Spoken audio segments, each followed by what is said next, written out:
Chegamos aos números racionais, que são, digamos assim, o primeiro conjunto que complica as coisas aqui em teoria dos conjuntos, né? Porque os racionais eles vão trazer um elemento que não é muito amado dentro da matemática pelos estudantes, que são as frações.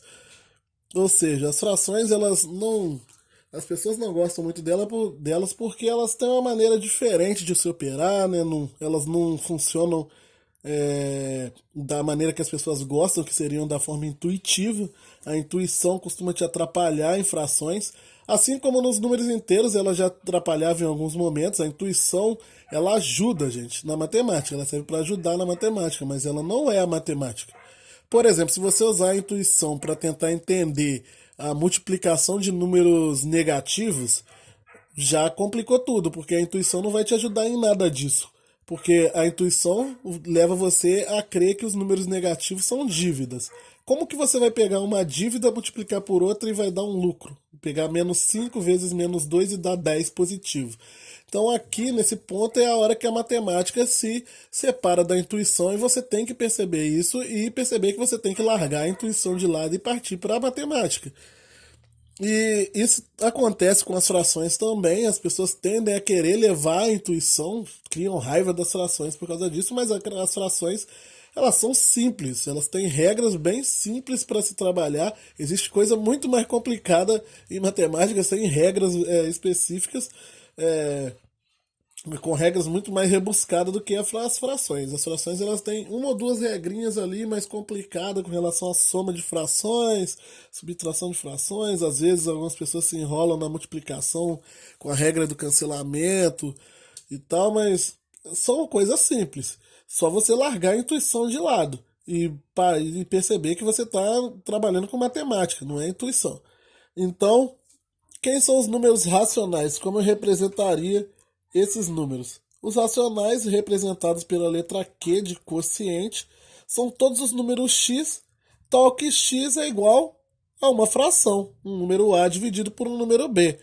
Como a fração não pode ter o denominador aqui igual a zero, e esses números são números inteiros, esse A pode ser qualquer número inteiro e o B também pode ser qualquer número inteiro, exceto o zero. Por isso que o B tem essa característica aqui de estar pertencer ao Z sem o zero, porque ele não pode ser o zero, né? Ou seja, o que significa essa nomenclatura aqui? Ela só está me falando uma coisa, que os números racionais são todos os números x que podem ser fração. Quem são esses números? Esses números são os próprios inteiros, qualquer inteiro é uma fração. Se você pegar, eu poderia dizer que os inteiros estão contidos nos racionais, porque todos os inteiros, na verdade, são frações. Se você pegar menos 2, 2, menos 2, 5, menos 5, qualquer número, eu posso dividir ele por um e transformar ele numa fração, tipo 2 sobre um, 3 sobre um, menos 4 sobre um, tudo fração. Então, os números inteiros podem ser transformados em fração. Os números decimais finitos podem ser transformados em fração. Os decimais finitos e os decimais infinitos do tipo dízima periódica. As dízimas periódicas elas podem ser transformadas em frações também, através de diversas regrinhas. Então, aqui nos racionais, nós já podemos observar qual é o elemento de estudo dele, quando nós estamos estudando especificamente os números racionais.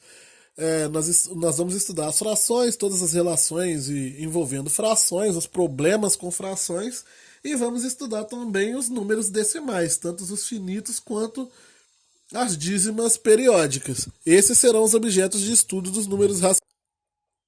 Eu pausei aqui quando o pedreiro acabou ligando a maquita na obra aqui do lado, para não atrapalhar o vídeo. Mas então, esses seriam os nossos objetos de estudo quando estamos falando dos racionais.